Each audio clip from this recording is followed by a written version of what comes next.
Hey guys, welcome to your channel. In this video, you will learn on how to connect your Hostinger domain to Cloudflare. So first thing that you're going to do here is you just have to log into your Hostinger account. That's right. And then on the other tab, you have to log into your Cloudflare account as well. Okay, so right here on Hostinger, just go to the domains. Okay, and then I just have to copy your domain name.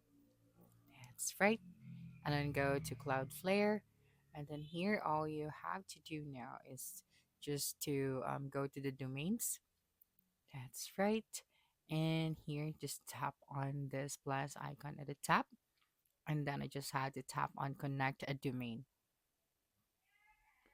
Okay, so here you just have to type out your existing domain. Okay, and then here we have these options. So you can quick scan for DNS record or manually enter the DNS record or upload a DNS zone file. So I'm just going to choose the first one. After that, tap on continue. Okay, so here you just have to select your plan after that. Okay, so just make sure that you have your plan in order for you to connect your domain. So I'm just going to select the free plan. So after this one, you'd be able to see here now these notes. So here you just have to follow the note that you can find here. It will depends on your DNS record and your domain provider. So since we have this issue, so I'm just going to ignore this for now. But if you are required to add new records, you can do that as well. So I'm just going to continue. Okay, so here, as you can see, we have our step one, as we just have to find our registrar, and then we have to replace our current name servers with the Cloudflare name servers. Okay, so example, I am using the Squarespace as my domain provider. So I'm just going to show you on how you can change that.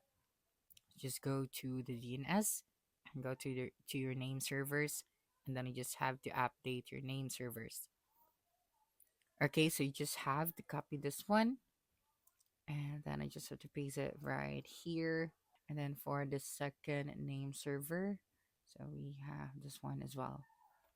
So you just have to paste it right here and then tap on save. Okay, so just wait for a couple of seconds after that. And since we already updated our name server, so we are done with this one. Okay, so make sure that you have followed the other instruction as well, and then you just have to tap on continue. Okay, so that's it for this video. If you think this video helped solve your concern, please subscribe, like this video, and leave your comment below. Bye.